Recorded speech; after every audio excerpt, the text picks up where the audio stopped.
Hi, welcome back to Module 5 of Straight Line Persuasion. This is the inner game of sales, and this is crucially important here because what happens very often is that we tend to focus on our results in the exterior world, in the real world, and we don't focus on what happens up here. And in fact, success starts inside your mind.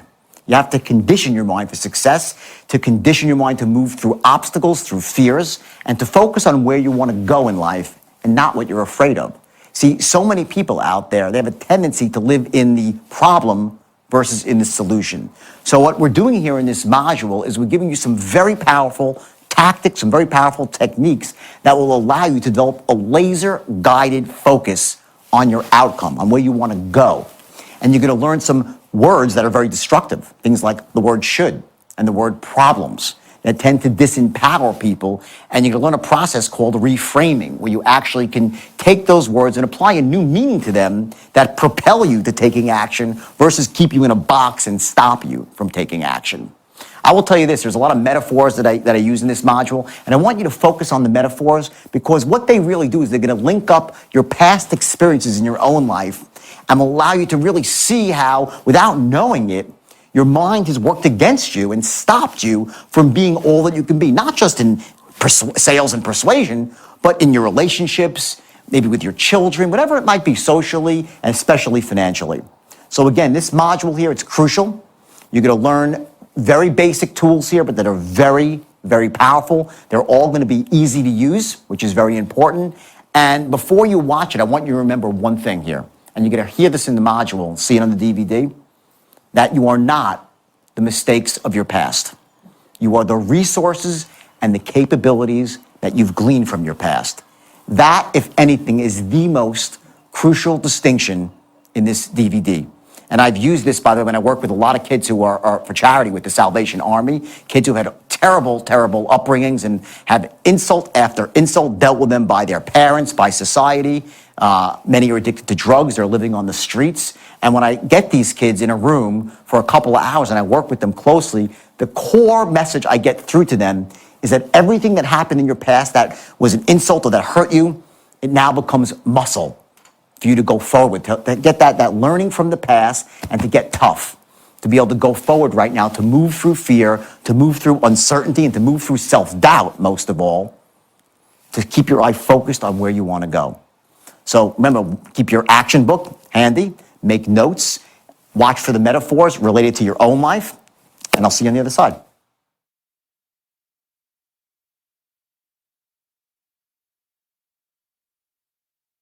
I talked about Bobby Koch, okay? The guy who had an IQ of over Forrest Gump, right? Became a millionaire. He's a fabulous guy. And what Bobby Koch really exemplified, that trait he has, which you could call your standards in life, the standard you hold yourself through, what you will not settle for less than, okay? It's based on this, okay? You'd be willing to do what other people are unwilling to do today, to get what you want tomorrow. Most people tell you they want to get successful, they want to make money, they want to get ahead in life, but they're not willing to go the extra yard.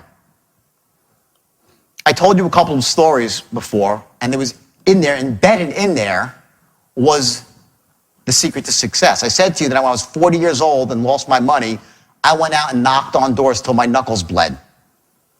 No one else was willing to do that. I'm sure some of you were, but where I was, no one would do it. So I cornered the market in that, and I made a fortune. When I decided I wanted to become a speaker, I holed up in my house, just so you know, and not about this stuff. The straight line is I'm unconsciously competent. I can teach this in my sleep. But I'm talking about other stuff. I do wealth creation on a different level, right, when speaking to entrepreneurs, and I had things I needed to learn and hone my own skills. I worked for months and months and months and months nonstop, reading and reading and reading and writing and writing and writing my own thoughts, develop my own language patterns, because I knew that if I wanted to be really, truly successful at the highest level, I had to be the best, and especially the best I could be. Now I'm bearing the fruits of that. But people say, oh my God, you just started this business. You started to be a public speaker last year and you're on this massive world tour. No, I'm not. I didn't start this business last year. A, I started when I was 20 years old or 16 years old hustling ices on the beach. Who here's been a hustle since they're a teenager? Raise your hand. I bet you a lot of you are. Exactly. Okay, I know. I was out sharing war stories with my class, and he's telling me stories. He's hustling gold watches, Rolex. He's 16 years old. He's out there in Canal Street. And I get it. I get it. That's why he's successful. That's why you're successful. That's why you're successful. Okay, because you've been doing to do what it takes. Caveat, that's ethical and doesn't harm somebody else. That's productive to humanity. You do whatever it takes to become successful. So I'm going to teach you now. We're going to go into the straight line, okay, the actual mechanics of it and the language patterns, okay? And I want you to understand that for some of you, it's going to take some work because, you have your language skills are a bit lower down on the totem pole right now. You're not natural closers, so some things might take time. But if you want to be successful, and I promise you, so if you're the sort of person that's going to struggle a bit, don't worry. The beauty is in the struggle. The beauty's in the struggle. Once you get there, it's great, you enjoy it, but the beauty's in the struggle. That's the way life is. I told you the first word that's the most destructive in the English word was what? Should, right? Should. What should you? When you shit all over yourself. That's what you do. Okay, it's the procrastinator's favorite. I should have went out. I should have done my taxes. Oh, shit, I got to do my taxes. I should have done this. I should have done that. And they don't do anything.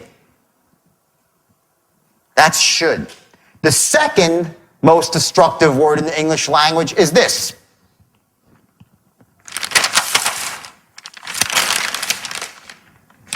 I'll write it up here. See it. Do this in blue now.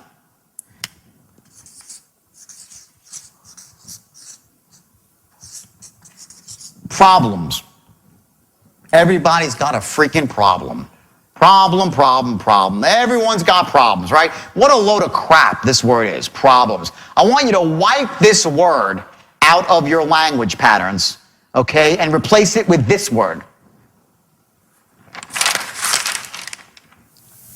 Challenges. That's the word. Problems is disempowering and overwhelms you. Challenges you meet head on and you rise up to them and you overcome them. Another word for this, obstacles, barriers, whatever is standing in your way from you and your goal and your vision. Change the word problems to challenges. Remember I said to you before earlier, who has more problems, rich people or poor people, right? Poor people's like, well, poor people. No, they don't. Rich people have more problems because they got a lot of more shit going on. And there's always a problem. There's always a problem when you have money. It's just less painful to handle it.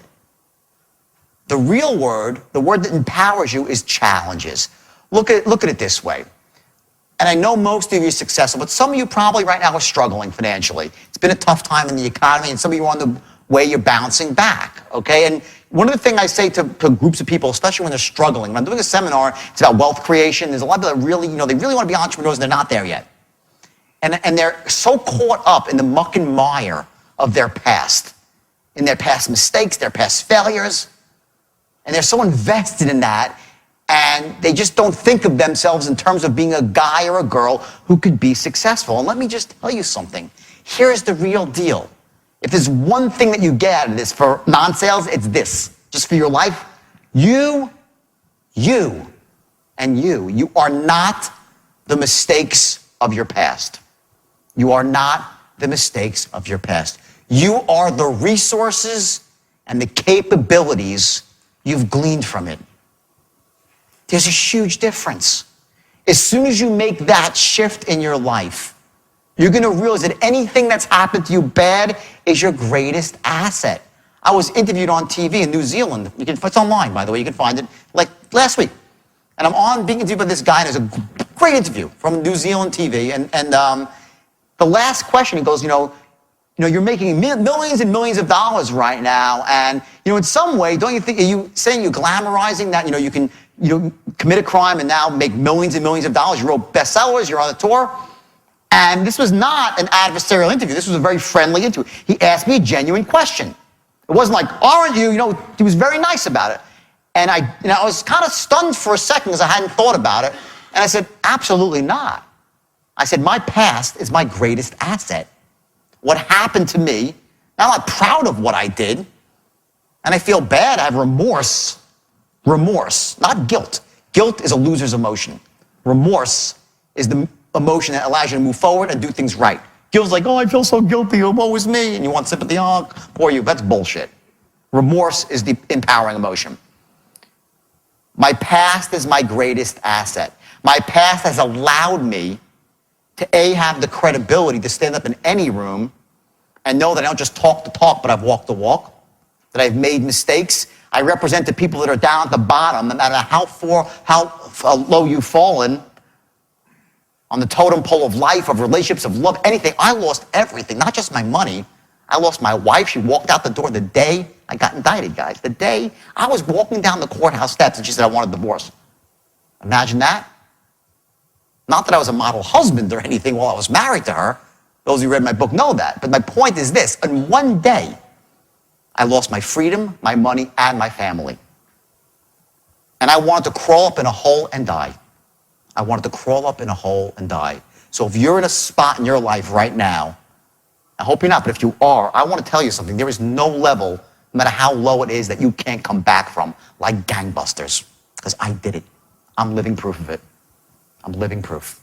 And I came back harder and higher than I ever was at, in a way that empowers other people, helps people, where I'm now, they called me the guru of anti-greed in the biggest newspaper in Australia. You know how, honestly, you know the first person I showed it to, you know who it was? My children. I said, look at your dad. I said, look at this. I said, read this article. They called me the guru of anti, and I was proud. More than the money, more than any fame I might get. When I saw that, I had to show it to my son and my daughter. That's what it's all about. So I don't care where you are in life. If you're not where you want to be, that's okay. You're not your past. You're the resources and capabilities that you've gleaned from it. Make sense, everybody? Yes or yes? Newton's law, an object in motion tends to stay in motion. What that means is as follows. If you are in a bad spot right now, if you're skidding in a bad direction right now, you're going to keep skidding there. It doesn't stop like that. An object in motion will stay in motion. Imagine this. I'll tell you a story. I fly helicopters. I used to fly a lot, helicopters. And when I took my license, to get my license, I had to do something called auto rotations. Anybody here fly helicopters at all? Okay. Auto rotations is when, if the helicopter engine dies, you can land it without an engine by allowing the helicopter to go into a controlled dive. And then at the last second, you pull up on the stick and use the stored energy, and the helicopter flares and you skid to a safe but bumpy landing. That's auto rotation. Okay? So my captain said, he was a wild man, my captain, because he was also the captain of my yacht, which we actually sank because we drove it out into a storm. He says, listen, here's the deal, okay? Auto rotation is simple. You're going to dive down at a 45-degree angle with no engine, and at 50 feet, you're going to pull back at the stick. But the key is, do not look at the ground. You got to look forward to where you want to go. You look forward with your eyes, with your focus, and your body will take you there. I was like, well, okay, that's great. That's what I teach people in seminars. Like, focus on where you want to go and you'll get there, right? Great. We go up, and sure enough, we had to actually turn the engine off. We had to practice this. I was like, what a stupid idea this is. Can't we do it in a simulator? No, you can't do it in a simulator. You got to do it for real. So we go up there. I'm like, no problem. I'm, strong. I'm tough. We go out there. He turns the engine off. We start diving down at 50 feet. I start pulling back. I'm like, holy shit, holy shit. And I'm looking at the ground. I can't take my eyes off the ground. And I'm going. He takes my chin, he yanks it up, so I look forward. I pull back on the stick, and I go to a safe but bumpy landing. Ironically, I knew not to focus on what I was scared of, but that's human nature. We focus on what we're afraid of, and we crash into it. Because on what we focus on is where we go. Where focus goes, energy flows. What you focus on expands in your life. So if you're in a skid right now, here's the metaphor for your life. If you're not going where you want to go right now, don't say, oh my God, things are so bad, things are so bad. Boom, you crash right into it. You set a goal, and you look at the goal, not the problem. You don't invest yourself in the problem, you invest in the solution. And you keep looking at it. Now, what happened is this.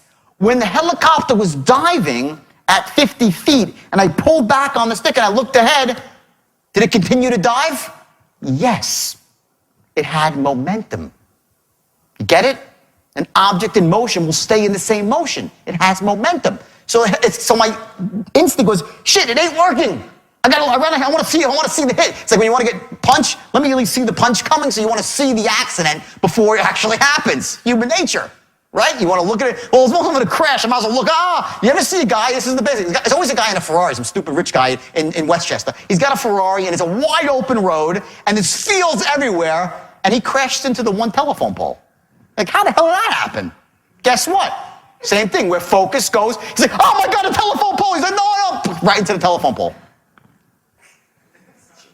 What do you think happens when you're focusing on the crap in your life? What you focus on expands. What you focus on, you attract. So let me say this. If you're focusing on all the crap in your life, what do you become? A giant crap magnet. You attract crap to you, and it gets bigger and bigger until you fall in an avalanche of it and get destroyed. So here's the irony. So he tells me this, and I'm like, geez, I knew to look up ahead, but I couldn't do it. I said, well, let's do it again. I had to do it again. We went back up again. We started going around the thing, making a pattern. We get to the bottom. He turns up the engine. We start diving down. I'm feeling good. 50 feet. I'm like, holy shit. Again, I'm still looking down. He pushes my chin up. I pull back on the stick, and sure enough, I go to a safe landing. Why would I still look down knowing that I shouldn't? Because I'm conditioned. We are conditioned to look at our problems and to focus on our problems. And because of that, we become paralyzed with fear and we crash right into them. Go bankrupt, lose someone we love, get sick, whatever it might be, we get destroyed. Third time up, I had to do it again to get my license, right? He takes me in, patent, we dive down 50 feet, get to 50 feet. I pull back and I look up. I felt like looking down, but I looked up. Why? Because I conditioned a new pattern. You can break your old patterns. Step one is interrupt them. That's what I'm trying to do right now, is interrupt your pattern. If you're one of these people who focus on crap in your life, I'm interrupting your pattern right now. Step two is condition a new pattern now.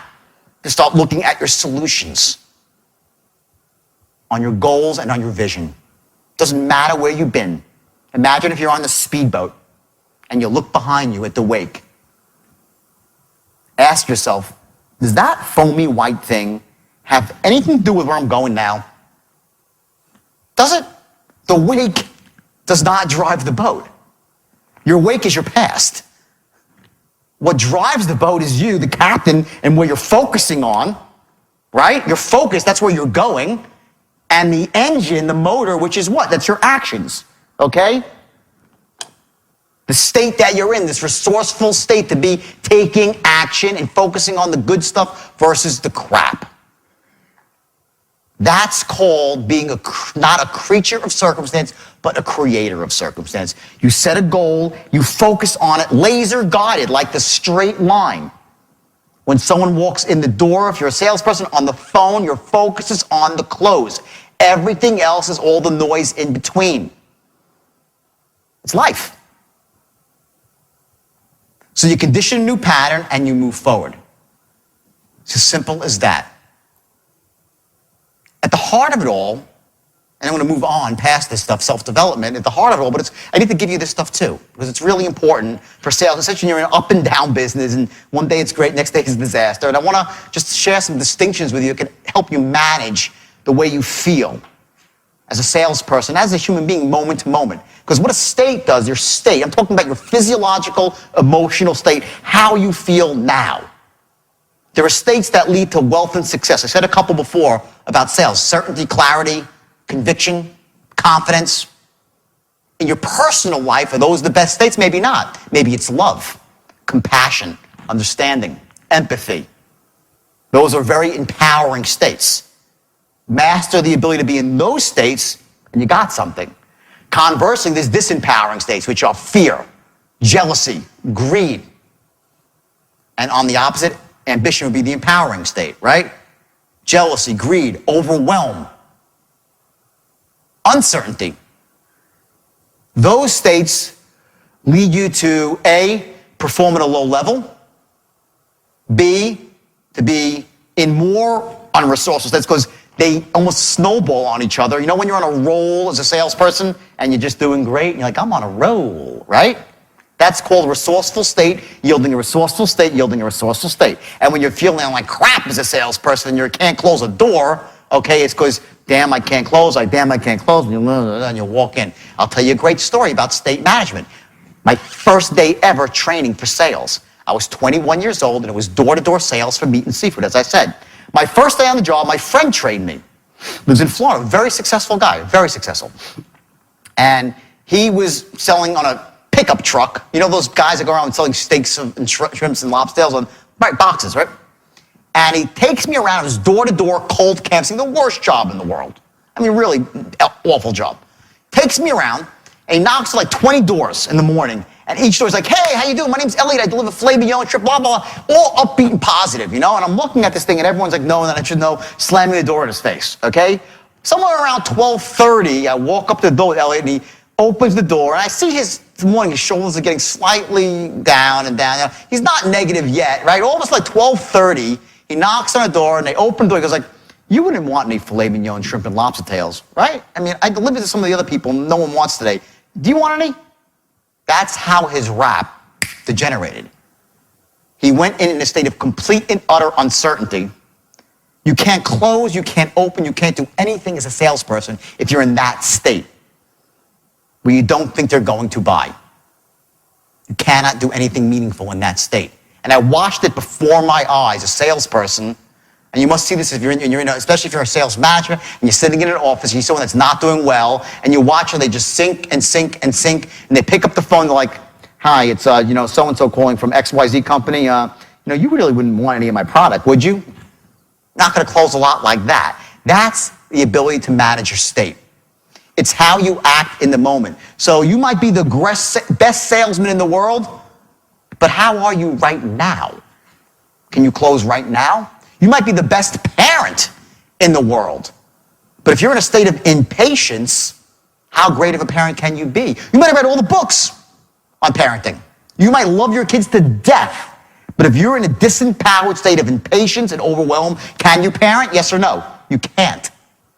You might be the greatest closer in the world, but you're in a state of absolute uncertainty. Can you close? They pick on that up in a second. They pick up on it in a second. The state you're in the moment, dictates your success or failure. There's one thing in life, a distinction that can really get you ahead. It's the ability to manage your state. Bar none, that's number one. How our brain makes sense of the world, okay? We do three things, okay, in this room right now. You think you're seeing the whole room, but you're not. What you're doing is you're deleting, distorting, and generalizing everything around you to make sense of the world. Write that down. You delete, distort, and generalize. I'm going to give you a very quick exercise here so you can see the power of this. And I want everybody right now to close their eyes. And with your eyes closed, please, everyone close your eyes for this exercise, just for a couple seconds. And I want, with your eyes closed, I want you to, okay, clear it out completely now so you see nothing. Just nothing. Go for blankness right now. Okay? Okay? Okay? Now I want you to open up your eyes, okay? And I want you to look around the room for blue. Look for blue, look for blue, look for blue, look for blue, look for blue. As much blue as you can possibly find in this room. Look for blue, look for blue, look for more blue. Now stop and close your eyes, okay? With your eyes closed, I want you to think of everything in the room that's red.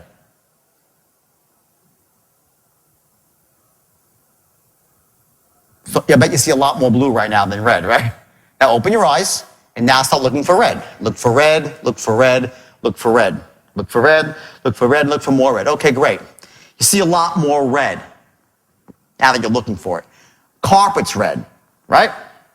Her shirt is red, right? The exit sign is red.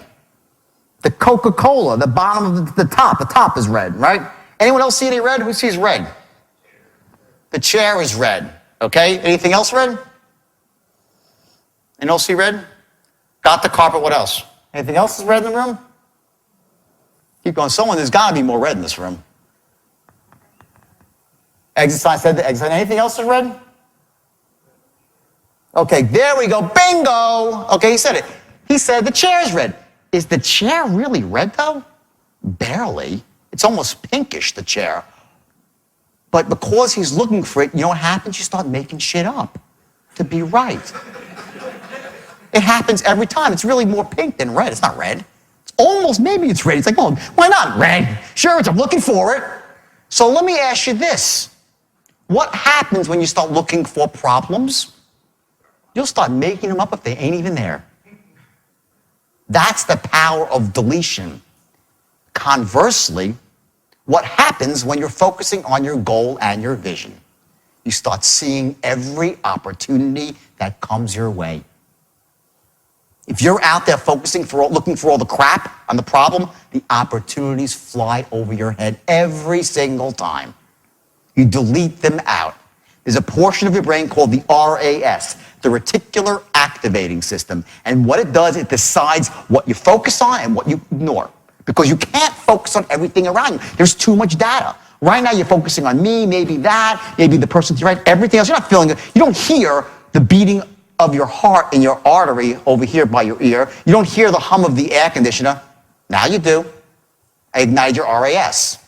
You don't hear that wriggling of his paper, or maybe you did, but if you heard that, you weren't hearing the air conditioner. You can't hear it all. You just can't. Your unconscious mind gets it all. It absorbs it all. Because it's much more powerful than your conscious mind. And you start getting stuff in there. You don't even realize it's there. When you delete out solutions in your life, you're never going to get ahead. That's why setting goals and having vision is so important. So you delete, okay, number one. Second thing, you distort. This is a classic. Distort stuff. I always love when it's men and women fighting with each other. You know, a guy fights with his wife. He calls up his friend. He goes, my wife is the biggest ass in the world. I can't. She always henpecks me. She's always got a problem. She never understands me. Words like always, never, biggest. We distort the truth to make always. Every human being does this. And then what does your friend say? I know exactly what you mean. They're all like that. They're all. And then the woman calls up her friend. My husband is the biggest ass. He doesn't see me. He doesn't understand me. Never sees me, never understands me. And I know no men, they're all like that. We do. Men and women, it's both sexes do that. We distort everything. We make the things that are good really good, and the things that are bad are really, really bad. We delete, we distort, and lastly, we generalize. We look to make patterns. To understand these three things when you're closing, the reason why I'm saying this, you're going to start to learn how to use this to close. Because when you get people seeing things a certain way, you ignite their RAS, they will delete out the problems. Distort to allow themselves to wash in the positive emotions of your product. 3, to generalize, that because you sound good and seem honest and all this stuff, you are. You are.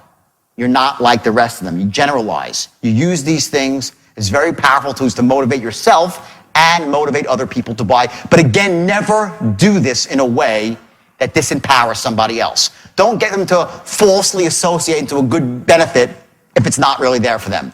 If it is there, you ought to. You really shame on you if you don't allow someone to really feel the benefit of a product. You're not doing your job. Shame on you.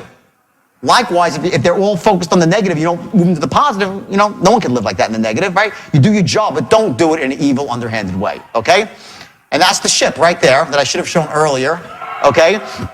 And that represents, okay, with you at the helm controlling your destiny towards your goal, right? If that ship leaves Tampa and sets sail for Spain, and there's a captain at the helm, what percentage of the time will it reach Spain? Like 99.9, right? Almost always, unless something really bad happens.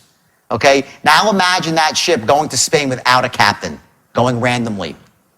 What's the chances of it reaching its goal? Like 0. Won't happen. Okay? I want you to imagine every sail that you make from this point forward has a goal. From the time you start the sail, it has a goal, and the goal is going to be the close, okay? The 3 ways of managing fear. Number 1, pretend it doesn't exist. You ignore it. This is what people who really live life at the lowest level, they're all employees. They never own a business. They don't sell on commission. They never get ahead in life. They're creatures of utter circumstance. They say, I'm not scared of anything. They don't pretend I'm not scared. No, it's not fear that's holding me back from taking action. It's not fear that stops me from being a commission-based salesman. It's not fear that stops me from opening my own business. No, it's my story. And they have a story about why they don't have what they want in life. And that's what holds them back from getting what they want in life. It's your fear. This is what holds you back. Plain and simple. That's strategy 1. They ignore it and they live a completely disempowered existence. This is the next way to manage fear. You act in spite of fear. This is what I did for many, many years. When I first started, and I still struggle with it today, by the way. I bet most of you in this room probably live this way. You're scared to hell, but you still act. You're scared to fail, but you act. You're scared to do something, you act. You're scared to go up to a grown ball, but you do it. When you live this way, you become very wealthy, but very miserable. You become anxious. You feel anxiety. Because what's happening is you're scared to do stuff. You're scared about your outcomes. You live in fear, but you act anyway. You don't let it disempower you, but you let it give you those terrible feelings inside of anxiety. I lived this way for many, many years. When I first met my girlfriend, she's like, I've never met a guy like you. You are just not scared of anything in terms of business and success and fit shows. You're not scared of anything. You go out and do it. I'm like, whoa. I said, no, I'm really scared. I just don't let it stop me. There's a difference. Of course I'm scared. I just act. That's not the best way to manage fear. The best way to manage fear is this, is to understand it and accept it. This is how you really manage fear and live an empowered life with positive emotions, not just money, but you live your life at a higher emotional level. And what that really means, when I say understand it and accept it, what it means is this, is to just accept the fact that most of the fears that you feel are smokescreens for deeper fears. And there's 2 fears that have really run deep for all human beings, and I'll tell you what they are. And the first is that in some way, on some level, you're not enough. You're just not enough. You're perceived by people that you love and like, you're not enough. You don't measure up. I had that fear my whole life. And I worked really, really, really hard to measure up, which is difficult when you're 5'7", maybe 5'6 3/4. But either way, okay, I worked my whole life to measure up because in my mind, I felt like whatever it is, like, I wasn't enough. Okay? And I worked really, really hard. I don't know why I felt it, but I just did. I know, man, I'm just being honest with you. And guess what? If we've all felt this way. If you're lying, if you're saying, no, not me, of course you did. The second fear that runs even deeper than not measuring up is that if I don't measure up, I won't be loved or accepted and liked. They won't love me. And I really felt that one too. And I'm sure at one point in life, not every day, you all have. You develop smoke screens to get around that. It's such a powerful, deep-seated fear. And it comes back, you know what it comes back to? When we were babies, it's not your fault or my fault. When we were babies, we made a very, very bad generalization. You know, we delete, distort, and generalize. The generalization that we made is we equated attention and love as the same thing. We made that mistake as when we were this big. You know, one day we were crying and we were perfect. They loved us. Our parents loved us. We were babies. We were perfect. We could poop in our diaper. They loved us. They loved us. And all of a sudden, one day, you weren't that cute anymore. You were like a year and a half and you cried. They're like, stop it. And you're like, what the hell happened here? I had it really good before. You know? Some babies are like, wow, wow, and there's still no one loves them, no one likes them. Then all of a sudden they fall down, they get hurt, and their mother runs, oh my God, And we find one of these people, we call them problem people. They know they get a pension by having problems. If they hurt really bad, people will love them and they'll get a pension. You have problem people. Other people, what happens is they, feel neglected, they're not getting that connection right, and all of a sudden they get up, they start to walk again, and mother's like, oh my God, the baby's walking, look. And an achiever's born. And they get their attention and love through achievement. That's what I did. Okay? Other people, okay, they're babies, they're not getting the attention, they feel that loss of love, and they go out and they break something. What did you do? They got the connection back. You got people that are always breaking shit. They're broken people. And they get the connection like that. Pleasers, breakers, achievers, problem people. There's a million ways to get the connection and love back. Which one are you? I'm an achiever. We all have our strategies we run to get the connection back, but at the heart of it all is this irrational fear that we won't be loved and we're not enough. When you accept that, when I actually took that into my heart and realized the truth is it doesn't matter whether I succeed or fail. My kids love me. My significant other loves me. My parents love me. My friends will love me. Once I got to that point, it allowed me to then operate at the highest level and feel good about it and not be miserable every single day about my outcome. You follow that concept? Okay, it becomes much different then. So try to take your fears, not overnight, you still struggle with everything. Remember when you're feeling fearful and you're feeling disempowered, and you're caught, here's the devil's trick, is the story. It's almost like there's a circuit breaker effect that pops in. It's like you start feeling, boom, story. I'm not rich because the economy's bad. That's your story, okay? I'm not rich because my boss is an asshole.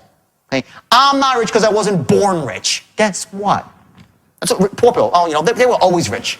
No, they weren't. 94% of the rich people in the world started out with nothing. And I'm one of them. I know there's others in this room too. Okay, so it's all excuses, it's all crap, okay? The system basically works. Okay, it's the bottom line. You have to sell yourself, not just on the straight line, but on your own life. Okay, when you focus on your life every day, you look at the successes, not the failures. I will tell you, and I had dinner with Mike last night, and we talked about this. It was very funny. He's like, God, I can't tell you how many failures I've had in my life. He started raffling with like 12 businesses, like fail. Right? But at the end, and this is two guys talking about it in conceptual terms, right, to understand human performance, right? But I can promise you this, that when I go out into the world and I'm thinking and acting, I'm only remembering my successes. I don't invest myself in my failures. At the end of the day, it's the successes that you celebrate and you build on them. If you set a goal, I assure you this, and you will set goals today, I assure you that if you set a goal and there's 6 or 7 things required to achieve that goal, you will fail on 4 of them. You will. And I will use the word failure in a very special way because it's really feedback. But let's just call it failure for a second until we reframe that, okay? You'll fail on 4 of them, and 2 or 3 will be perfect, right? You focus on what's working. At the end of the day, you build on what's working, not on what's not working. You focus on your successes, you get yourself into a peak state, and you move forward. You change your approach for what's not working. And that's how you move forward in life, okay? We're going to set right now, okay, 60-day goals. I want to explain to you exactly what you got to do here, okay? It's very simple. Okay, I want you to set a goal, and I want this goal to be specific for the amount of money you want to be earning at that point. I want you to break it down into how many sales you need to be closing to get to the point you want as a salesperson. Mostly salespeople here. How many hours a week you got to be working, or a day. How many dials, whatever it is. I want you to get very specific on exactly what you want. I want you to set your goals, I said, not up at the ceiling. You raise your hand as high as you can and just a little bit more. That's where your goal should be. Reachable, but stretch. The greatest cause, the number one cause of mediocrity in this world is not that people set goals that are lofty and miss them. That's not what happens. Is you set goals that aren't lofty enough and you hit them. And you become average. Average sucks. Average doesn't make it in this world. It just doesn't, especially if you're in sales. You have to set your goals high enough so that they're meaningful when you hit them. Or else you'll set these little goals. Oh, I got my goal, great. Nothing happens. I want you to set goals at that level I spoke about, just above where you're comfortable. And I want you now to take it one step further and take that goal and make it into a vision. I want you to get specific. Write down exactly how you see yourself in 60 days from now, enjoying your newfound prosperity or your increased prosperity. Who will you be talking to? What will you be saying? How do you feel? Did you buy something new? Is there something in your house you wanted to get fixed? Is there a credit card bill that's overdue that you couldn't pay and you paid it? Yahoo, I just paid my bill. I want you to imagine yourself at that moment and allow those feelings to wash over you and write it down. When you write down a goal, here's the system. Number one, you write down a goal. Two, you put a date on it. Your goal has to have a date. Step three, identify the peoples, the groups, and the organizations you need to align yourself with. Step four, you take massive action. Step five, see what's working and what's not and change your approach accordingly. That's it. Set a goal, put a date on it. Identify the peoples, groups, and organizations standing in your way or you need to align yourself with. The obstacles. Take massive action. See what's working, see what's not working, and you change your approach. You set a goal, you got to do 7 things, you accomplish 3, great. Excellent. 4 didn't work, what's not working? Tweak it. You don't do the same thing over and over again. That's the definition of insanity, right? To do the same thing again and again and expect a different result. So I want you to set a goal, and I want you to put a date on it. I want you to get specific how you're going to feel in your personal life, what you can buy, and I want you to, in there, include someone more important to you than yourself. Whether it's your children, your spouse, or your parents, someone more important to you than yourself, and I want you to write something that you could do for them for achieving this goal. It should be no more, this whole thing should be no more than a page. Just 1 page. I want to make it specific with language. Doesn't matter if you're a good writer or a bad writer. Doesn't matter. Just make it specific for language. No one's going to see this goal but you. I'm not going to ask you to read these out loud. They're for you. They're only for you. But what I am going to do is I'm going to ask you to take them and put the bullets on a little card and carry it around with you for the next 60 days. I want you to carry your goals around with you. And on top of your goals is going to be your vision. I'm going to ask you to put your goals and your vision on your screensaver for your telephone. So every time you pick up your iPod or your iPhone or your BlackBerry, whatever it might be, you see your goal. Because what it does is it ignites your RAS. And you start seeing all the red and not the blue. You start seeing all the opportunity and all the positives and not the negatives. And you soar. So what do you think of Module 5? For my money, Module 5 is perhaps the most pivotal module of all because that's the one that really gets into selling yourself, your own mindset, getting yourself prepared to accept the rest of the information here and to act on it and to feel good about it, to not go through life in that disempowered creature of circumstance state where you really think the world happens to you, and to live as a creator of circumstance, to know that the actions that you take on a consistent basis will ultimately yield that result, that laser-guided focus. Remember we spoke about Newton's law that an object in motion tends to stay in motion?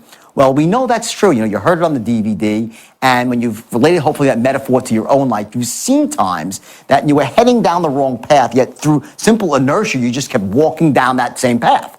So the idea now is to remember that the most powerful way to break that negative momentum is through massive directed action.